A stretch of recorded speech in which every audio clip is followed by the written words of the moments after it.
ธรรมังสังฆังแววดังกังวานตื่นเถิดเราท่านฟังธรรมกล่อมขวัญหรือไทยรักตัวของเราอย่าเมามัวหลงมายารีบตื่นขึ้นมาลืมตามองฟ้าวันใหม่รับฟังเพลงธรรมแล้วทำจิตให้สดใสฝึกตนฝึกใจให้หายทุกข์คลายลำเค็ญเกิดมาทำไมถามใจบ้างสิเกิดมาทั้งทีอย่าใช้ชีวิตเริงเล่นศีลธรรมจรรยาเมื่อหน้าว่าไม่จำเป็นบัณฑิตแลเห็นเยียดเย็นยามเช้าเศร้าสวงคิดกันทุกคราเกิดมาไม่ช้าก็ตายโลกยังวุ่นวายมีร้ายเลวน่าเป็นห่วงแล้วเราเป็นคนยังวนวายไปตามดวงตื่นมายังง่วงมารับฟังความเป็นจริง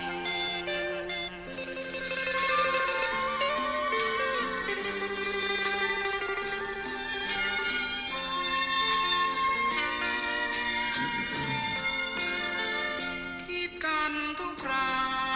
เกิดมาไม่ช้าก็ตายโลกยังวุ่นวายมีร้ายเลวน่าเป็นห่วงแล้วเราเป็นคนยังวนวายไปตามดวงตื่นมายังง่วงมารับฟังความเป็นจริง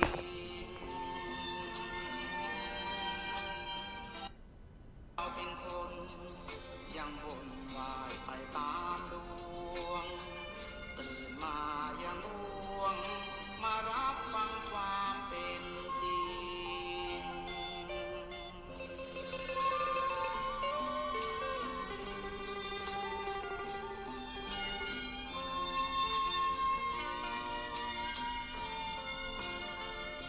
คิดกันทุกคราเกิดมาไม่ช้าก็ตายโลกยังวุ่นวายมีร้ายเลวน่าเป็นห่วงแล้วเราเป็นคนยังวนวายไปตามดวงตื่นมายังง่วงมารับฟังความเป็นจริง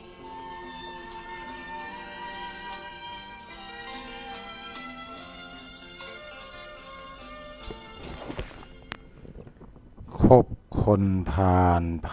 พาไปหาผิดคบบัณฑิตพาไปหาผลภาษิตเก่าเล่าย้อนกล่าวสอนตนเราทุกคนยินมาแต่ช้านานบัณฑิตนั้นปัญญาย่อมสามารถใครฉลาดเลือกคบจึงสบสารตรงกันข้ามทรชนคือคนพาลหากใครหารถือคบย่อมพบภัยเหมือนคบโจรพาขโมยลักมินานจากเจอเหตุอาเพศใหญ่เพราะตามโจรกรรมกระทำไปถูกจับได้ไม่พ้นผิดที่ติดตัวคบคนผ่านเช่นไรใจประสงค์ไม่นานคงเป็นผ่านมารสลัวน้ำดีปนน้ำเน่าเคล้ากันนัวย่อมเน่าทั่วเหมือนกันมิทันไรคบบัณฑิตคิดดีมีทางออกมิถูกหลอกสามานแม้การไหนมีแต่แนะทางดีศีลใหม่สบายใจไร้เล่ห์คบเมธีแต่หากคบคนชั่วสลัวจิตแนะทางผิดมิจฉาสิ้นราศี ไป เป็นได้แค่เพื่อนเทียมเปี่ยมราคีพอ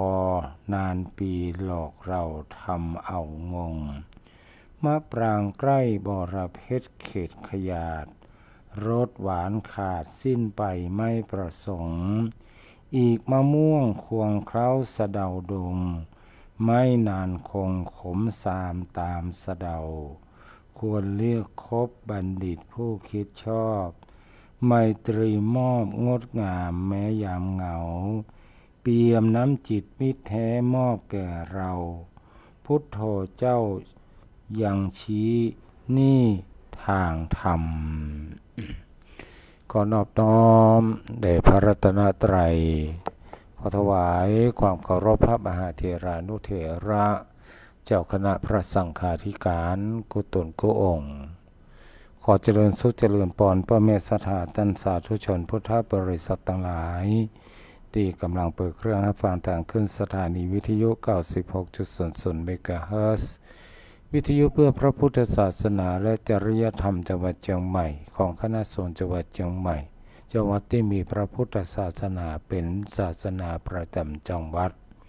ท่านสาธุชนพุทธบริษัททั้งหลายรายการโอจาภาษาธรรมกับเมืองล้านนาได้มาพบกับญาติโยมสาธุชนพุทธบริษัททั้งหลายแถมแล้ววันนี้อาตมาภาพพระครูเมธีสุตากรหรือฮ้องกันว่าพระมหาสมบัติชวนะเมธีเจ้าวาดวัดผาบ่องบังคารารามนามมงคลในเขตกำแพงเมืองจันไนติดกับวัดพระสิงห์หลวงเจ้าคณะตำบลสีภูมิเขต2นำญาติโยมปะปบในวันนี้ก็ตรงกับวันพุธนะวันนี้เราปะกันบ่าย3 โมงถึงบ่าย4 โมงวันนี้เป็นวันพุธนะตรงกับวันที่19นะพฤศจิกายน2500วันที่19หน่อย2568ปะกันวันนี้แต่มาภาพก็จะได้นำสิ่งที่ดีมีประโยชน์นำมาฝากญาติโยมสาธุชนพุทธบริษัททั้งหลายท่านทั้งหลายวันนี้วันพุธหลวงพ่อวัดหลวงพ่อพระครูสถาพรธรรมประโชตินะเจ้าคณะตำบลสันปุเลยเขต1เจ้าอาวาสวัดตาหัวหรือว่าวัดดอนใจเพื่อนก็ได้ตั้นก็ได้ประพันธ์ข้าวเพื่อเป็นกำลังใจกับสถาญาติโยมสาธุชนพุทธบริษัททั้งหลายไว้ว่าพุทธงามสุดสวยด้วยพันแมกไม้พ่อไปไก่ใกล้ยิ่งใหญ่งามตาเขียวงามทั่วติดหมดสิ้นปัญหามันเถิงเวลาเสาะหาเลี้ยงไส้บ่ต้องเลือกการงานหยังก็ได้อดทนต่อไปอย่าการถ้าหากจิตใจบ่หวั่นบ่ไหวสะต้านงานสำเร็จได้รวดเร็ววันพุธวันนี้งามดีสีเขียวแม้ตัวคนเดียวจำเป็นต้องสู้ญาติโยมสาธุชนพุทธบริษัททั้งหลายแม้เราเกิดมามีตัวคนเดียวเราก็ต้องต่อสู้ดิ้นรนต่อไปถึงแม้ว่าเราจะมามีไผเป็นที่พึ่งที่อิงเราก็ต้องอัตตาหิอัตโนนาโถตนแลเป็นที่พึ่งของตนเราจะต้องสู้กันต่อไปญาติโยมทั้งหลาย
ญาติโยมสาธุชนทั้งหลายต้องสู้แล้วจึงจะชนะชีวิตนั้นก็มีขึ้นมีลงเหมือนกับน้ำทะเลเนาะบางทีเราไปทะเลเตื้อเราไปพอว่าจะพอทะเลมันเต็มจะพอขึ้นปรากฏว่าน้ำมันลดลงไปไกลหูไกลตานะแถมสักกรรมมันก็ปีขึ้นมาแถมขึ้นก็มาที่ตะฟังกระทบตะฟังต้มเนาะอันนี้ก็ชีวิตของคนเราก็เป็นอย่างนั้นมีขึ้นมีลงเพราะฉะนั้นเราก็ต้องสู้กันต่อไปเพราะว่าชีวิตของเรานั้นมันจะขึ้นจะลงก็ตามท่านทั้งหลายญาติโยมสาธุชนพุทธบริษัททั้งหลายสิ่งในช่วงแรกนี้ก็จะนำสิ่งที่ดีมีประโยชน์มาฝากญาติโยมสาธุชนพุทธบริษัททั้งหลายในธรรมะเรื่องแรกในวันนี้ก็เรื่องว่ารักวัวให้ผูกรักลูกให้ตีเนาะพูดมาว่าเมื่อรักวัวกลัวทำไมท่านให้ผูกถ้ารักลูกอย่าปล่อยคอยว่าขานหากแม่พ่อพระนอลูกไม่ถูกการก็เหมือนหวานพืชชีพหายในสกุลคำกลอนเนี้ยสุนทรภู่ท่านได้ประพันธ์ไว้เป็นการสอนวิธีแสดงความฮักที่พ่อแม่พึงจะมีแก่ลูกโดยเปรียบเทียบว่าพ่อแม่ฮักลูกเหมือนเจ้าของงัวที่เปิ้นฮักงัวธรรมดาการเลี้ยงงัวเจ้าของจะต้องคอยคอยเอาใจใส่บ่ปล่อยปะละเลยให้งัวไปกินตามลำพังถ้าหากเจ้าของบ่คอยระมัดระวังงัวอาจจะไปความเสียหายเช่นไปทำลายพืชพันธุ์ธัญญาหารในนาในไร่ของคนอื่นเป็นเหตุให้เกิดการทะเลาะวิวาทบางทีบางครั้งก็ถึงขั้นขึ้นลงขึ้นศาลก็ได้หรือบ่จะอั้นงัวอาจจะถูกขโมยไปดังนั้นเจ้าของงัวจึงต้องรักษาระวังด้วยการมัดงัวไว้การรักษางัวมีวิธีการฉะนั้นการรักษาลูกก็ต้องมีวิธีการฉะนั้นลูกในที่นี้หมายถึงลูกที่อยู่ในวัยเด็กวัยละอ่อนคือเป็นละอ่อนที่มีกำลังกายกำลังใจและกำลังสติปัญญาคือยังอ่อนอยู่ยังมีกำลังกายกำลังใจกำลังสติปัญญาอ่อนอยู่เปิ้นจะฮ้องว่าละอ่อนนี่นะคำว่าอ่อนก็คืออ่อน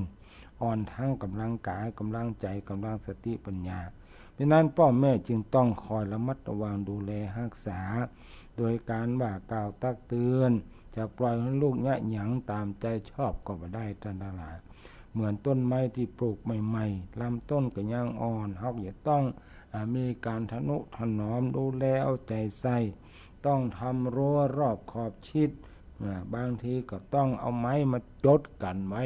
เพื่อป้องกันตึงคนตึงสัตว์เพื่อมาเหยียบมาย่ำมาทำลายพ่อแม่ส่วนมากมักจะตามใจลูกจนเหลิงยิ่งลูก5 หัวปีท้ายปีตัวแล้วพ่อแม่ปู่ย่าตายายก็ฮักเป็นพิเศษลูกจะหยังจะเอาหยังก็ต้อยใจหมดเลยว่าโอ้อยู่ตลอดเวลาลูกได้รับความตามใจจนเกินก็เลยได้ใจจะหยังก็ได้เหมือนกับใจตัวเก่าต้องการเมื่อใหญ่ขึ้นมาก็กลายเป็นคนที่ดื้อด้านว่านอนสอนยากย่ำยีบุพการีว่าพ่อแม่เช่นว่าห้องพ่อแม่เป็นเสือเท่าห้องพระสงฆ์องค์เจ้าเป็นเสือเหลืองจนพ่อแม่ปู่ย่าตายายเอื่อมละอาปล่อยไปตามยถากรรมที่สุดก็กลายเป็นอันธพาลทำความเดือดร้อนให้แก่เจ้าบ้านที่เอาหู้กันไปมาได้ว่าห้องพ่อห้องแม่เป็นเสือเท่าห้องตัวเจ้าเป็นเสือเหลืองว่าไปมันก็จะเป็นกำเล่นมากกว่าญาติโยมสาธุชนทั้งหลายก็คงจะมาได้ถืออย่างนั้นบางทีลูกหลานก็ไปแต่ในใจก็ยังเคารพนับถืออยู่ก็เดี๋ยวกันเดี๋ยวไปสตังค์ไปขอสตังค์เสือเท่ากันนี่นะพระเจ้าอย่างเงี้ยบึ้นตำรวจไปแอวสื่อเหลืองเนี่ยอีเฟตต้นก็บ่มีหยังญาติโยมทั้งหลายเนาะเป็นกรรมกันเล่นๆบ่ได้ ดังนั้นพ่อแม่จึงหมั่นอบรมลูกต้องเข้มงวดกวดขันสั่งสอนลูกหลานให้เคารพคบยำเกรงไว้เหียแต่เมื่อยังน้อยๆอยู่โดยถือหลักที่ว่าการอบรมบ่มนิสัยให้ลูกนั้นเพียงแค่วันละนาทีก็ดีถมลูกจะดีมีชื่อหรือร่มจมอาจเป็นเพราะอบรม1 นาทีเท่านั้นแหละโบราณจึงได้สอนวิธีอบรมลูกไว้7 ประการคือ1บ่อน้ำวิธีการอบรมลูก7 ประการมีอย่างพ้อง1บ่อน้ำได้แก่พ่อแม่ทำตัวเหมือนบ่อน้ำที่ลูกอยากเข้าหาเพราะได้รับความอบอุ่นเย็นใจประการที่2ลูกยอท่านหลายลูกยอได้แก่การยกย่องชมเชยเมื่อลูกประพฤติดีประพฤติชอบพร้อมกับส่งเสริมสนับสนุนให้ลูกทำดีต่อไปอย่างบ่ขาดสายประการที่3ก่อภัยได้แก่การลงโทษเฆื่อนตีเมื่อลูกอวดดื้อถือดีเพื่อให้หลาบจำจะได้มาญะถามกับสิ่งสำคัญคือความผิดที่เกิดกับลูกนั้นแม้จะเป็นความผิดเพียงเล็กน้อยพ่อแม่ก็ยันไปคิดว่าบ่เป็นหยังบ่จะอั้นก็จะเข้าตำราที่ว่าลูกทำผิดนิดหน่อยไม่ค่อยว่าไปวันหน้าเติบโตคงใจหายปล่อยเข้น้อยลงน้ำไปตามสบายนานนักกลายเป็นมหาชาละวันปล่อยจระเข้ได้น้อยไปเลี้ยงไผจะไปเลี้ยงใกล้ๆบ้านใกล้ๆตูบก็เอาไปเลี้ยงได้เนี่ยเอาตัวน้อยๆมาคบแบบเป็นยังแก้ลองเอาไปเลี้ยงกันมันเข้ามันใหญ่มามันปีกมันกินเฮาเนี่ยเนาะพระองค์ว่านานนักกลายเป็นมหาชาละวันลูกทำผิดนิดหน่อยไม่ค่อยว่าไปวันหน้าเติบใหญ่คงใจหายปล่อยเข้น้อยลงน้ำไปตามสบายนานจะกลายเป็นมหาชาละวันท่านหลายญาติโยมสาธุชนพุทธบริษัททั้งหลายนี่คือในเรื่องแรกเรียกว่าเรื่องแรกเรื่องคำว่ารักวัวให้ผูกรักลูกให้ตีในเรื่องที่2ในวันนี้ท่านหลายข้อคิดในเรื่องที่2ในวันนี้ผิดเป็นครูผิดเป็นครูความผิดกับการกระทำนั้นมันพอมาก็เหมือนกับของกู้กันตราบใดถ้ามีเฮายังมีการกระทำอยู่ตราบนั้นก็ต้องมีความผิดพ้องดังมีคนที่อู้ว่าคนบ่เคยทำผิดเลยก็คือคนที่บ่เคยเนี่ยอย่างเลยแต่ถ้าทำความผิดแล้วก็ควรจะจดจำใส่ใจเอาเป็นครูสอนไว้บ่ให้เผลอสติในครั้งต่อไปและอย่าท้อถอยให้ตั้งใจทำใหม่ด้วยความระมัดระวังดังท่านกล่าวว่าเมื่อชีวิตผิดหวังอย่านั่งท้อจงรีบต่อสู้เถิดจะเกิดผลผิดเป็นครูรู้แก้ให้แก่ตนเกิดเป็นคนคิดต่อสู้จึงอยู่ดีถ้าใครทำผิดแล้วญาติโยมทั้งหลายถ้าใครทำผิดแล้ว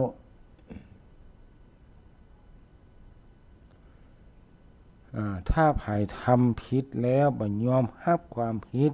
เขาก็จะได้พบกับสถานการณ์อันเลวร้ายยิ่งขึ้นกว่าเก่ายิ่งขึ้นกว่าเก่า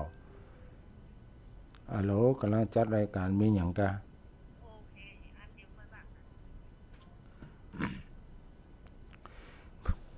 ถ้าใครทำผิดแล้วบ่ยอมรับความผิดเขาก็จะได้ปะกับสถานการณ์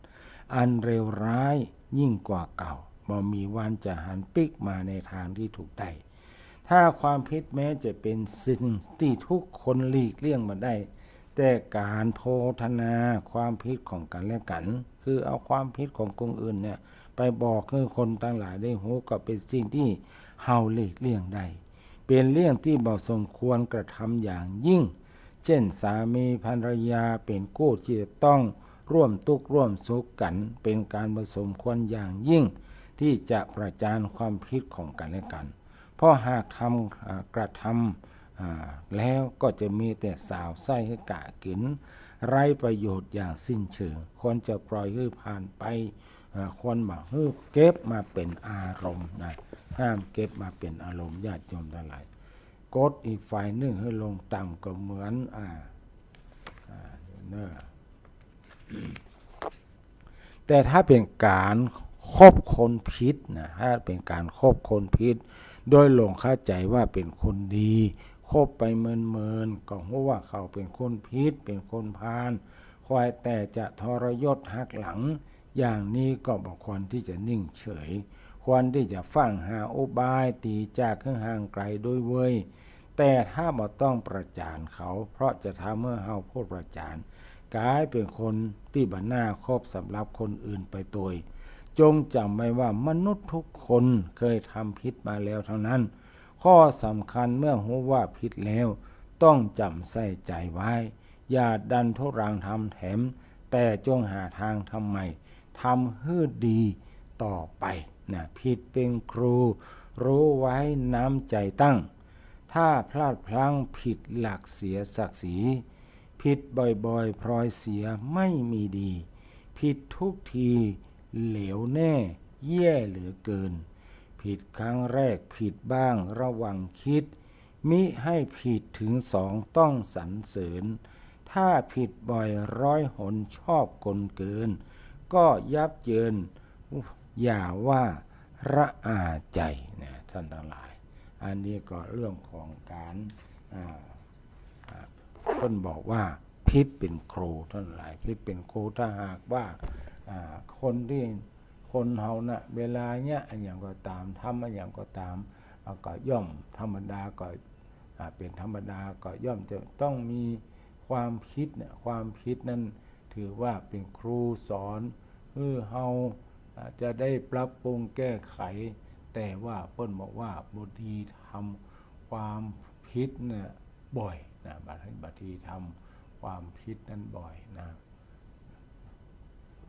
จนเกยตัวนี่นะอันนี้มาได้ญาติโยมสาธุชนพุทธบริษัททั้งหลาย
ต่อไปท่านทั้งหลาย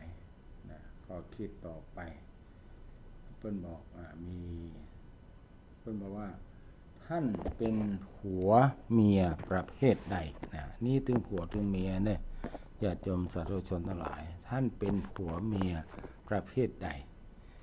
การทำนาจะได้ผลเต็มที่ต้องอาศัยดีหลายอย่างนาก็ต้องดีข้าวปลูกก็ต้องดีและคนปลูกก็ต้องรู้จักวิธีปลูกที่ดีโดยถ้าบ่ดีครบทุกทางผลที่ได้ก็ลดลงสามีภรรยาก็เช่นกันความสุขในชีวิตกู้จะบังเกิดมีได้ก็ขึ้นอยู่กับเหตุผลหลายอย่าง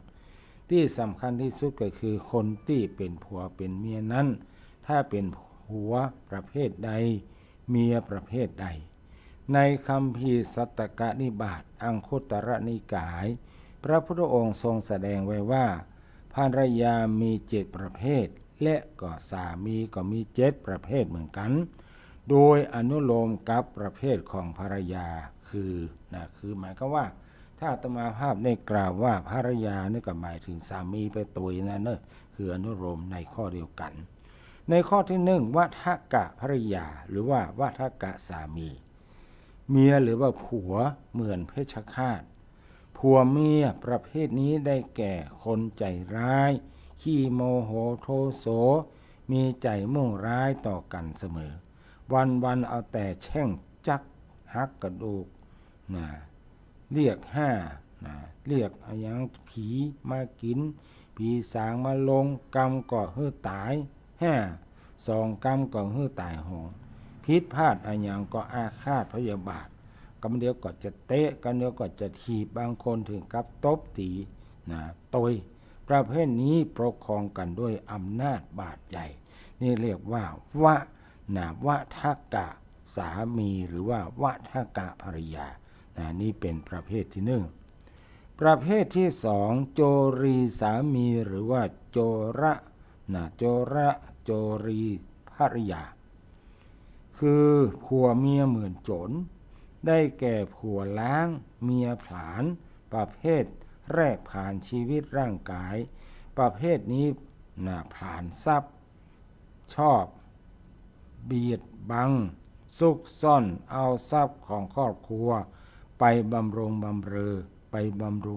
อคนภายนอกและต่อเองตามลำพังนี่ประเภทที่สองเรียกว่าโจรีสามีหรือว่าโจรีภริยาประเภทที่สามอัยยะภริยาหรือว่าอัยยะสามีก็คือผัวเมียเหมือนนายชอบตั้งตัวเป็นนายและก็ชอบกดแถมฝ่ายหนึ่งให้ต่ำลงก็เหมือนทาสกับคนใจชอบพรานศักดิ์ศรีของกันและกันนี่ประเภทที่สามทีนี้ก็มาประเภทที่สี่สันหลายประเภทที่สี่ก็คือมาตาภริยาหรือว่าสามีภริยาเมียเหมือนแม่ได้แก่กู้ที่มีความฮักโมโหจักมดเหมือนแม่ที่ไม่เคยจืดจางความฮักไปจากลูกประเภทนี้จะมามีการทอดทิ้งแถมฝ่ายนิ่งเลยบอกว่ากรณีใดๆขนาดผัวเป็นอัมพาตหรือว่าเมียเป็นอัมพาตนอนติดเตียงเป็นเวลาเป็น10 ปีเนี่ยผัวก็บ่ทอดทิ้งเมียก็บ่ทอดทิ้งยังฮักและปรนนิบัติโดยบ่จืดจางนี่เรียกว่าสามีหรือภริยาแบบว่ามาตาสามีหรือว่ามาตาภริยาคือเมียเหมือนแม่หรือว่าผัวเหมือนแม่ที่คอยดูแลกันตลอดต่อไปข้อที่ห้าภคินีสามีหรือว่าภคินีภริยาอันนี้สามีหรือว่าเมียเหมือนน้องบ่าวหรือว่าเหมือนน้องสาวประเภทนี้กำเดียวก็ตีกันพ่องบางทีก็ดีกันพ่องบางทีก็คัดใจพ่องแต่ก็ตัดกันบักขาดต้อง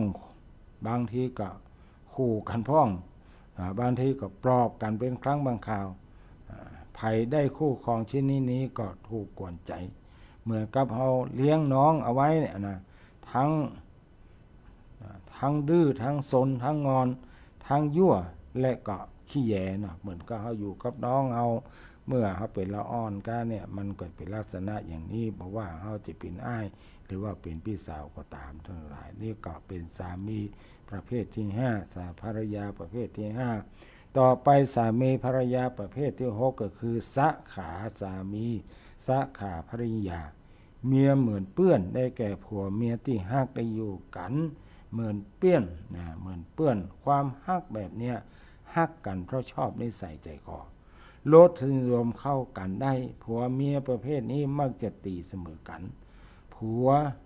หรือเมียก็ลือด้วยกันคือฝ่ายอีกฝ่ายว่ากูอีกฝ่ายก็ว่ามึงรวมความว่าก็พอๆกันเลยว่าพอๆกันนะถึงผัวถึงเมียเวลาเขาว่ากันนะถึงนั้นนะพอๆกันนะถึงผัวถึงเมียนี่เรียกว่าสะขาภารมีสามีภรรยาต่อไปอย่างที่เจ็ดก็คือสามีทาสีสามีหรือว่าทาสีภริยาเมียหรือผัวเหมือนทาสีได้แก่ผัวเมียที่อยู่กันด้วยอย่างจำใจพ เพราะมันได้เป็นไปเห็นแล้วทำงานฮื้อกู้ครองเหมือนลูกจ้างที่คอยกึดก้าจ้างอยู่เสมอถ้าเขาปฏิบัติดีมีไอ้หยังมาฮื้อมีไอ้หยังมาฝากก็ขะขาหน้าหลังเทียบสำรับเรียบร้อยแต่เขาบ่มีไอ้หยังจะเมื่อก็เมินเฉยแม้แต่เข้าก็ไม่ยอมหุงให้กินนี่แหละเพราะว่าเป็นเหมือนทาสีเป็นผู้รับใช้ตันตรายสรุปแล้วผัวเมียทั้ง7ประเภทเนี้ยแบ่งเป็น2ประเภทก็คือประเภทดีแล้วก็ประเภทเลวเฮาก็มาคิดก่อนว่าเฮานั้นเป็นประเภทไหนนะอันนี้ก็เป็นข้อคิดที่นำมาฝากญาติโยมสาธุชนในวันนี้ 2-3 เรื่องนะญาติโยมสาธุชนทั้งหลาย ก่อนที่จะเข้าเรื่องเข้าราวในวันนี้อาตมาภาพก็จะได้นำข่าวสารงานบุญมาบอกกับญาติโยมสาธุชนทั้งหลายว่าในวันที่14นั้นสถานีวิทยุของเฮาก็จะมีการทอดพระป่าสามัคคีประจำปีเพื่อหาปัจจัยในการดูแลสมทบทุนในการดูแลเครื่องเสียงก็ดีตลอดถึงได้ถวายเป็นปฏิการะแก่ผู้ดูแลสถานีอย่างเช่นอาจารย์พระมหาประสิทธิ์เนี่ยเพิ่มไม่ได้ไปไหนวันๆเนี่ยฮับตาลแทบจะไม่ได้ไปเลยในแต่ละเดือนก็อาศัยเล็กๆน้อยๆเป็นห้องว่าเป็นสตังค์หรือว่าเป็นปัจจัยที่ว่าบำรุงประมาณนั้นนะหมอกเป็นการให้กำลังใจในการที่ปฏิบัติหน้าที่ดูแลควบคุมสถานีว่าจะมันเป็นจะได้มีปัญหาก็มีปัญหาท่านอาจารย์มหาประสิทธิ์ก็ดูแลมาโดยตลอดอันนี้เรื่องผ้าป่าสามัคคีก็เริ่มกันตั้งแต่9 โมงในช่วงแรกตอนเจ้าก็เป็นเรื่องธรรมะนาวาวังท่านพระครูปรัตทินวัตรวัดยางกวางเพิ่นก็ทำหน้าที่ไปช่วงบ่ายๆมาหลังจากที่เฮาได้พระภิกษุสามเณรได้ฉันภัตตาหารเพลญาติโยมสาธุชนได้กินข้าวตอนร่วมกันแล้วเขาก็จะมีกิจกรรมในการทอดผ้าป่าสามัคคีต่อจากนั้นก็จะมีรายการต่างๆนะและมีการตบท้ายด้วยรายการ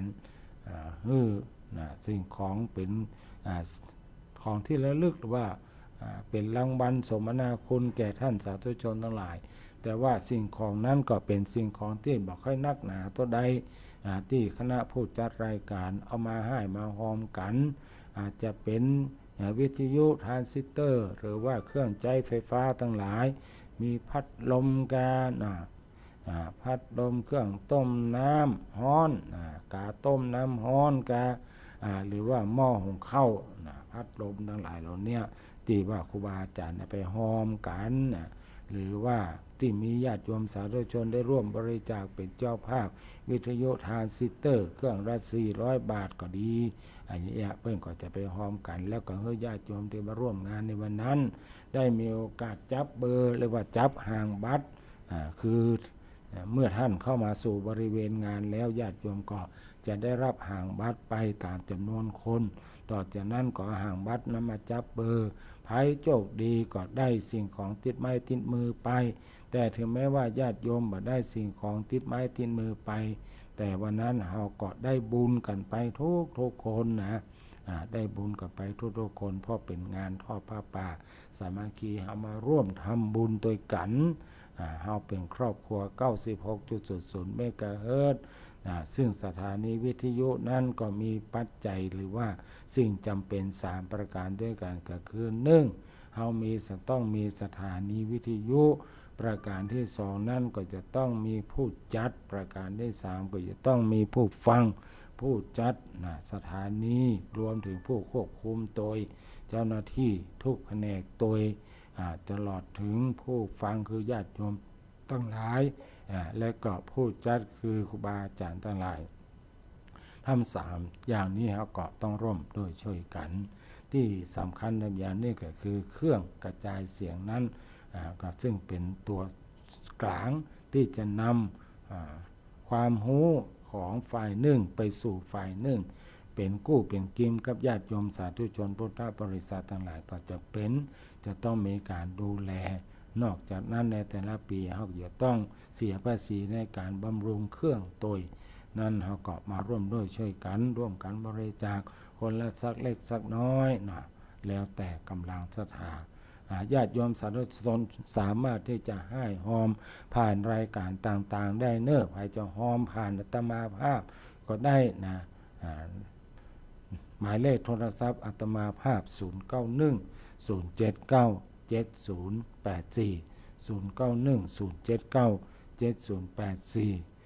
ตอนนี้นอกจากสัมภาษณ์ป่าสถานีแล้วอาตมาภาพก็มีรายการบุญพิเศษนะบุญพิเศษคือการทำบุญสร้างโรงครัวทั้งหลายวัดแม่แม่ตำบลแม่แรมอำเภอแม่ริมจังหวัดเชียงใหม่เปิ้นขาดโรงครัวทางตุ๊ปี้นะตุ๊ปี้หรือว่าตุ๊ป้อผู้เป็นเจ้าวาดซึ่งก็เป็นตุ๊เจ้าจากวัดผาบองวัดตมาภาพนี่แหละได้ส่งไปประกาศศาสนาไปดูแลวัดวาอารามตาติหันก็ตอนนี้เปิ้นก็มีกุฏิเป็นที่เรียบร้อยญาติโยมได้สร้างกุฏิคือเปิ้นได้เป็นที่อยู่อาศัยแล้วตอนนี้ก็ปรารภอยากจะแปลงห้องครัวไว้ให้กับกลุ่มแม่บ้านเวลาวัดวาอารามมีการมีงานก็จะได้มีห้องครัวในการเนี่ยกินเนาะมันมีการมีงานห้องครัวนั้นมีความจำเป็นเรื่องของปากของต้องเนาะนั้นก็ญาติโยมสาธุชนท่านใดอยากจะให้หอมนะก็ขอเจริญพรเรียนเชิญเนอะซึ่งการก่อสร้างนั้นตอนนี้เราได้ปกเสาแล้วก็มุงคาเป็นมุงคามุงหลังคาด้วยลอนมุงหลังคาด้วยลอนเป็นที่เรียบร้อยแล้วตอนนี้สิ่งที่เหลือนั่นก็คือการก่อฝาผนังการก่อฝาผนังอาตมาภาพก็ได้พร้อมก็ด้วยท่านพระครูพัทรปาโมกข์ก็ได้ออกสตางค์ไปจำนวนหนึ่งไปซื้ออิฐบล็อกจำนวน600 ก้อนเป็นที่เรียบร้อยแล้วที่ขาดไปตอนนี้ก็คือปูนซีเมนต์ก็จำนวนหลายแกนอยู่บอกว่าจะเป็นปูนที่เขาจะมาก่อผนังก่ออิฐบล็อกและปูนที่เขาจะมาเทมาเทตั้งพื้นหรือว่าปูกระเบื้องตั้งพื้นในส่วนของกระเบื้องนั้นก็คงเอาไว้ที่หลังก่อนเอาเฉพาะที่ว่าก่อกับเทให้มันแล้วเสร็จก่อนต่อจากนั้นก็จะเป็นเรื่องของตะข่ายที่เขาจะเอาติดแวดนะบนอิฐบล็อกที่เขาก่อขึ้นมาอันนี้มันก็จะเป็นห้องครัวสมบูรณ์แบบสามารถที่จะใช้เก็บถ้วยเก็บช้อนเก็บเขียงเก็บอุปกรณ์ในการทำอาหารแล้วก็เก็บอาหารการกินให้ปลอดภัยจากคนหรือว่าจากสัตว์ทั้งหลายอันนี้ก็เราก็จะได้แปลงให้ซึ่งศาลาเปิ้นก็ใจดีนะศาลาเปิ้นก็โดยเฉพาะศาลาเก่าเนี่ยเปิ้นบอกว่าจะแปลงแบบว่าจะแปลงถวายแต่ว่าเขาจะต้องมีการจ้างงานคนที่จะมาช่วยงานนะคนจะมาช่วยงานคนฉะนั้นก็ต้องใจปัจจัยก็คงประมาณสัก 30,000 บาทนะสัก 30,000 บาทญาติโยมสาธุชนพุทธบริษัททั้งหลายเนาะซึ่งการก่อสร้างในครั้งนี้อาตมาภาพจะดูแลเองในการจะบริหารเรื่องสตังค์เองนะจะเนี่ยให้มันสำเร็จรุ่ล่วงเพราะฉะนั้นญาติโยมท่านใดอยากจะร่วมให้หอมกับอาตมาภาพก็เรียนเชิญโทรศัพท์มาขอให้หอมได้เนอะหมายเลขโทรศัพท์0910797084 เกี่ยมประกาศสมมุติเอาไว้แถมสักกัมจะได้ประกาศซ้ำแถมครั้งหนึ่งตอนนี้ก็มีโยมแม่สมบุญแถวสุวรรณโชติได้ให้หอมเรื่องของการสร้างห้องครัวมา300 บาทคุณแม่หรือว่าคุณโยมอารีสดับได้ให้หอมมาแถม200 บาทแล้วก็มีแม่เรนูปินตา โยมแม่เรนูเป็นตาได้หอมสร้างห้องครัวมา500 บาทแล้วก็ร่วมผ้าป่าสามัคคีของสถานีแถม200 บาทแล้วก็มีอาจารย์ทัศนาพรจารุสวัสดิ์ได้หอมในการสร้างห้องครัวมาแถม1,000 บาทตอนนี้เราได้งบประมาณมาแล้ว2,000 บาทญาติโยมทั้งหลาย2,000 บาทค่าแถม18,000 ค่าแถม18,000ค่าแถม28,000เนาะค่าแถม28,000ก็ให้ห้องกันมานะคนละเล็กละน้อยนะคนละเล็กละน้อยเอาตามกำลังทรัพย์ของเฮาก็แล้วกันเฮามาช่วยกันมาแปลงห้องครัวเพื่อถวายไว้กับวัดกับว่าถวายไว้กับพระพุทธศาสนาเนาะญาติโยมสาธุชนพุทธบริษัททั้งหลายซึ่งอานิสงส์ของการถวายห้องครัวนั้นก็คือการได้บุญกุศลอันยิ่งใหญ่ที่จะส่งผลให้ชีวิตของเฮามีความอุดมสมบูรณ์มีทรัพย์สินเงินทองบักขาดแคลนได้รับการเกื้อหนุนจากคนอื่นตึงมนุษย์และเทวดาและยังส่งเสริมให้มีสุขภาพดี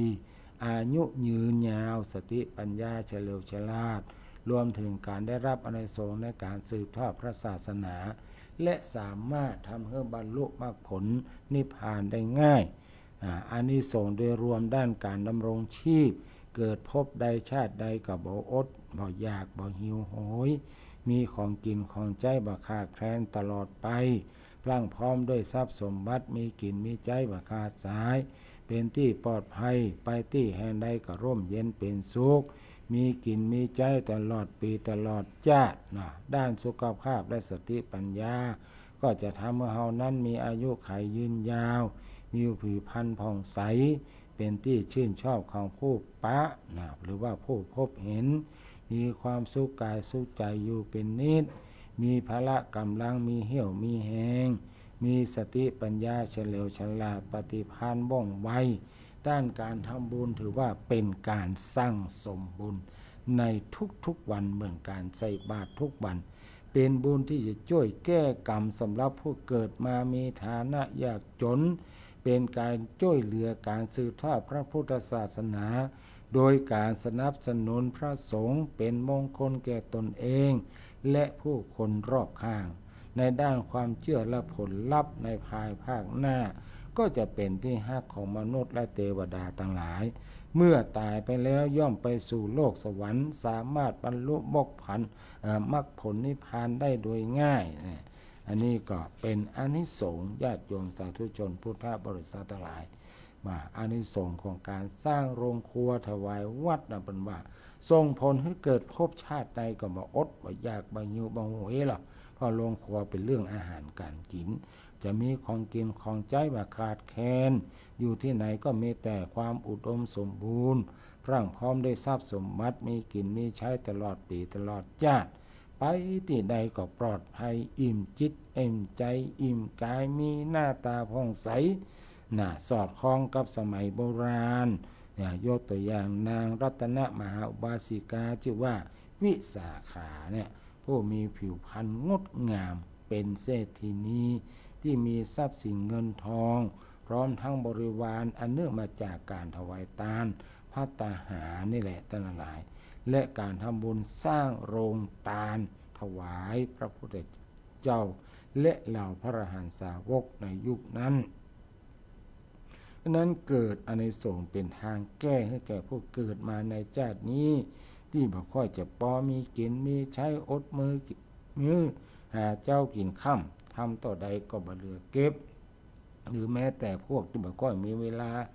หรือว่าคนที่บ่ค่อยมีเวลาใส่บาตรตอนเจ้า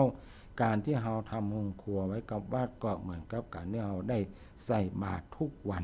สะสมทานบารมีจะส่งผลให้มีกินมีใจตลอดไปนั้นญาติโยมสาธุชนทั้งหลายอาตมาภาพจะได้ไปร่วมกับนายช่างผู้ใจบุญตลอดถึงคณะเพื่อนๆพระภิกษุด้วยกันก็ชักชวนกันไปว่าอยากจะไปแปลงห้องครัวกับวัดแม่ตำบลแม่แรม นะวัดแม่แม่นี่อยู่บนดอยน้อยญาติโยมทั้งหลายหลายคนหลายท่านก็เคยไปทำบุญละเนาะไปตานเตียนกันมาปี2 ปีละฉะนั้นก็เจริญพรเรียนเชิญเนอะพระจะให้จะหอมเต้าใดนะจะไปแป่งห้องครัวฮึกครับตุเจ้าที่ไปจากวัดผาบองนี่แหละเพิ่งข้าได้ห้องครัวไว้กับวัดกับวาไว้ให้แม่บ้านเวลามีการมีงานจะได้เนี่ยกินเนาะเลี้ยงแขกหรือว่าเลี้ยงผู้มาร่วมงานนั้นท่านใดมีจิตศรัทธาจะให้จะหอมในการสร้างโรงครัวกับวัดแม่แม่โดยอาตมาภาพก็จะได้ดูแลในการก่อสร้างในการจ่ายปัจจัยทั้งหลายให้เป็นไปตามวัตถุประสงค์นอกจากนั้นญาติโยมสาธุชนทุกท่านที่ได้ให้หอมไปแล้วนั้นอาตมาภาพก็ได้ขีดเอาลายไหมเอาชื่อไว้เป็นที่เรียบร้อยก็จะเอาไปพิมพ์หรือเอาไปเขียนตัวใหญ่ปอหันอ่านได้เนี่ยติดไว้โรงครัวใหม่ให้หันกันทั่วหน้าประกาศให้เทพบุตรเทวดาและผู้คนทั้งหลายว่าท่านทั้งหลายได้มีส่วนร่วมในการสร้างโรงครัวไว้กับวัดแม่แม่ตำบลแม่แรมอำเภอแม่ริมนั่นเจริญพรเรียนเชิญโทรบอกกล่าวกันมาได้เนอะหมายเลขโทรศัพท์หมายเลขโทรศัพท์เกี่ยมไว้ได้ยังปากกากับสมุด091 079 7084 091 079 7084นะเกี่ยมกันไว้หรือยังหนอ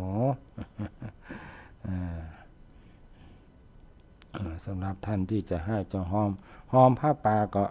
สถานีก็โทรมาเบอร์นี้เลยเนอะจะโทรหอมผ้าป่ามาหรือกับสถานีก็โทรมาทางเบอร์นี้เลย091 079 7084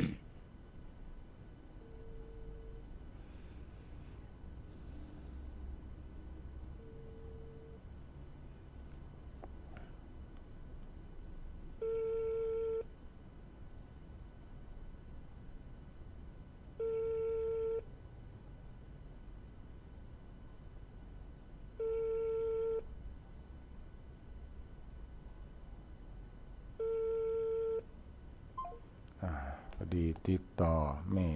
น้อยได้เนาะดีวันนี้อาตมาภาพบันทึกรายการไว้ล่วงหน้าวันหน้าพอมีศาสนกิจที่จะต้องออกไปเนาะไปต่างอื่นในเวลาบ่าย3 โมงมาได้อยู่วัดกันเลยบันทึกรายการไว้ก่อนเนาะก็โทรหาแม่น้อยเปิ้นก็ภาพเปิ้นอาจจะมีธุระอย่างอื่นเนาะเอาละญาติโยมสาธุชนพุทธบริษัททั้งหลายตอนนี้ก็เวลาก็อยู่ที่เหลือเวลาแถมประมาณ10 นาทีนะเป็นเวลาแถมประมาณ10 นาทีอาตมาภาพก็จะได้นำธรรมะในมงคลข้อที่1เรื่องบอกคบคนพาลเพราะคนพาลนั้นบอกต้องการเหตุต้องการผลฟ้ากับดินไกลกัน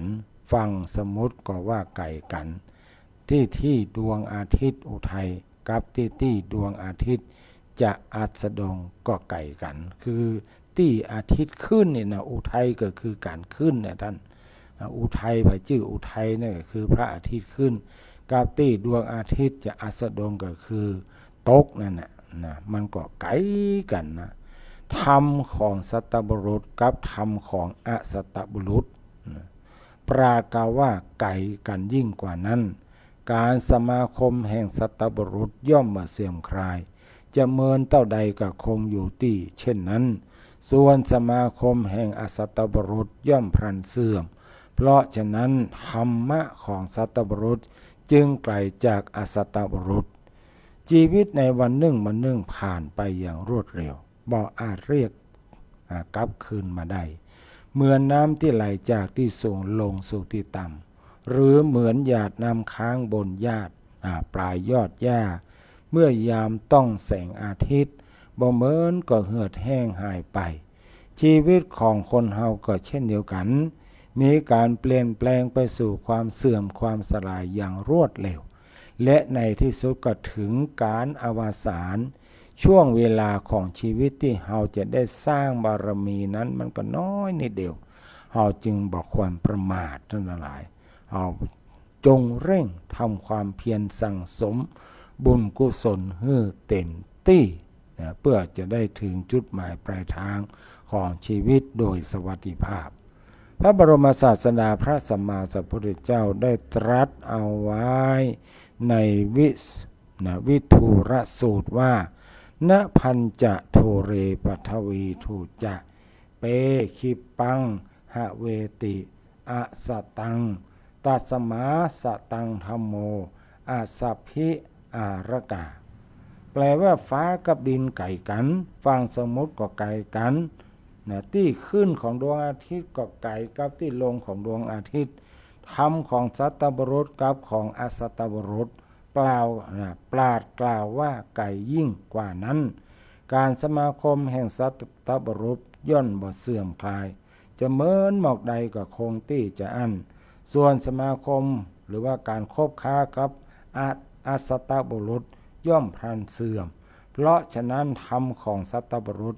จึงไกลจากอสัตบุรุษหากเฮาฮู้ว่ามีผู้บ่ปรารถนาดีเจตนาจะประทุษร้ายเฮาก็หลีกเว้นเหียเพราะเขาจะบ่คำนึงถึงเหตุพึงผลถึงความถูกต้องจรรยาบรรณหรือจริยธรรมใดๆทั้งสิ้นแม้เฮาจะกล่าวคำสุภาษิตมีถ้อยคำที่ดีมาอธิบายให้ฟังเขาก็จะไม่ยอมรับฟังเพราะใจของเขามันปิดใจของเขาเกิดแต่วิธีที่จะประทุษร้ายเบียดเบียนเฮาต้องอั้นผู้หูต้านจึงสอนให้พยายามหลีกเว้นบุคคลประเภทนี้ให้ไกลที่สุดอย่าได้ไปทำความสนิทชิดเชื้อตัวเพราะจะเป็นต่างแห่งความเสื่อมเสียแก่ตนเองด้านหลายสมัยที่พระบรมโพธิสัตว์ยังสร้างบารมีอยู่เวลาผู้ทรงคุณธรรมมาให้ปอนท่านมักจะขอปอนว่าขอให้อย่าได้หันอย่าได้ฟังคนพาลอย่าได้อยู่กับคนพาลเนี่ยและจะบ่ขอร่วมบ่ขอชอบใจในการเจรจาปลาใส่กับคนพาลเพราะว่าคนพาลมีปัญญาสามจะคอยจี้นำสิ่งที่บ่ควรแนะนำสิ่งที่เป็นบาปอกุศลชอบชักชวนให้ทำในสิ่งที่บ่เป็นทุละบ่เกิดประโยชน์ถึงจะโอ้ดีโดยก็โคตรและบ่ยอมรับโหวินัยระบบระเบียบวิธีงามต่างๆการบหันคนพาลน่ะจึงเป็นสิ่งที่เป็นประเสริฐแล้วนะบ่ได้หันนะได้ละไหนนะนอกจากนั้นท่านยังขอให้ได้หันได้ฟังนักปราชญ์บัณฑิตขออยู่ร่วมกับผู้โหทั้งหลายท่านจึงพอใจในการกระทำและการเจรจาปราศัยกับนักปราชญ์เพราะจะให้แต่คำแนะนำที่ดีมีประโยชน์จะบ่ถูกจักนำไปทางที่เสื่อมจะทำแต่สิ่งที่มีสาระแก่นสารเป็นกรณียกิจคำแนะนำสิ่งดีทั้งหลายเป็นความดีของนักปราชญ์ซึ่งเป็นคนที่บ่ขี้โคตรบ่ขี้โคตรบ่ผูกโคตรเป็นผู้มีวินัยในตนเองการฮื้อสมาคมคบหากับนักปราชญ์จึงเป็นสิ่งที่ปรารถนาของบัณฑิตดังนั้นหากเฮาฮู้ว่าไผน่ะเป็นคนพาลท่านหลายคนพาลนี่มันมีทุกระดับมาว่าคนหนุ่มคนสาวคนเฒ่าคนแก่มีหมดท่านหลายจะไปเกิดว่าเฮาแก่แล้วเฮาบ่มีแล้วคนพาลเนี่ยจะคอยมายุยงมาทำร้ายเฮาเนี่ยมันมีแล้วอย่าไปเกิดจะอ่านมีหมดญาติโยมทั้งหลายเฮาควรฟังหลีกหนีให้ไกลห่างเพราะยิ่งอยู่กับกันเมินมองใดจะยิ่งติดเชื้อคนพาลซึ่งมีแต่จะนำความวิบัติความเสื่อมความเสียอย่างเช่นเรื่องของแม่แปะที่อู้จ๋าอ่อนหวานแต่ในที่สุดก็ต้องถูกเสือยับกินเป็นอาหารทั้งหลายแม่แปะถูกเสือยับเป็นอาหารทั้งที่อู้จ๋าอ่อนหวานมันจะเป็นอย่างไรเรื่องมีอยู่ว่ามีเสือเหลืองตัวหนึ่งกำลังรอดักยับหรือว่าจับแพะที่ชอบเที่ยวหากินตามลำพัง มันสังเกตหันแม่แปะตัวหนึ่งกินใบไม้ใบหญ้าออกห่างจากฝูงจึงกึดที่จะกินแม่แพะตัวนี้มันฟังล่นไปยืนดักหน้าไว้แทนที่แม่แปะจะรีบล่นจะฟังล่นปิกเข้าไปในหมู่ในฝูงมันกลับอยากสนทนากับเสือเหลืองเพราะเกิดว่าถ้าหากเขาเนี่ยดีเจรจาอ่อนหวานเสือเหลืองตัวนี้อาจจะเป็นมิตรและก็จะปล่อยเขาไปอย่างง่ายได้ก็ไปได้เนี่ยนะกึดดีเฮ้ยนะกึดมองโลกในแง่ดีแม่แปะจึงมันหนีไปไหนเป็นเนี่ยทำเป็นใจดีสู้เสือเนาะกับเสือเหลืองเป็นอย่างดีโดยการมีการปฏิสันถานกับเสือเหลืองเป็นอย่างดีด้วยการโอ้จาปราศัยอย่างไพเราะอ่อนหวานว่าคุณลุงนี่ล่ะท่านยังคงสบายดีอยู่กะยังพอจะอัตภาพเป็นไปอยู่กะ เป็นได้พ้องลุงเนี่ยภาพร่างกายปีได้พ้องสบายดีกายแม่ของฉันได้ถามถึงสุขทุกข์ของตั้นทั้งสองเพราะว่าพ่อและแม่ของฉันนี่นะแปะนะบอกกับเสือว่าพ่อแม่ก็ฝากนะถามหาว่าท่านทั้งสองตั้นสบายดีกาเนี่ยฝากมาถามเสือเหลืองได้ฟังจะอั้นแทนที่จะจื้นอกจื้นใจมันกลับมาได้ใส่ใจกับคำเหล่านั้นเลยเกิดแต่เพียงว่าต้องขยำแปะตัวนี้คือใดอย่างใดก็ดีเพื่อบ่ให้เกิดคำครหานินทาในภายหลังจึงได้กุเรื่องขึ้นมาว่าแน่แม่แปะนะกับแปะว่าเจ้าอย่ามาดังแกเฮาก่อนมาเหยียบหางของเฮาเนี่ยอย่างกะวันนี้เจ้าสำคัญว่าเจ้าแน่กว่าเฮากะเจ้าบ่มีทางพ้นจากความตายไปได้หรอกอย่ามาฮ้องเฮาว่าลุงเลยนะแม่แปะได้ฟังจากอันก็ฟังนะกล่าวต่อไปว่าข้าแด่ท่านลุงท่านนั่งหันหน้าไปทางทิศตะวันออกส่วนฉันนั้นนั่งอยู่ต่อหน้าท่านแล้วฉันจะไปเหยียบหางของท่านซึ่งอยู่ด้านตั้งหลังได้จะได้นะเสือเหลืองหาเรื่องต่อไปว่าแน่แม่แพะเจ้าอย่างสถานที่ที่จะพ้นจากหางของเฮานั้นบ่มีเพราะว่าทวีปทั้งสี่นะบอกว่าจะเป็นแผ่นดินหรือว่ามหาสมุทรอันเบิงบางกว้างใหญ่มีภูเขาสูงใหญ่ประมาณเท่าใดเฮาจะเอาหางของเฮาไปวางไว้ในที่นั้นหมดแนวเจ้าจะพ้นจากที่เฮาเอาหางวางไว้ได้จะได้นะแม่แปะคิดว่าเสือตัวนี้มีจิตใจหยาบช้า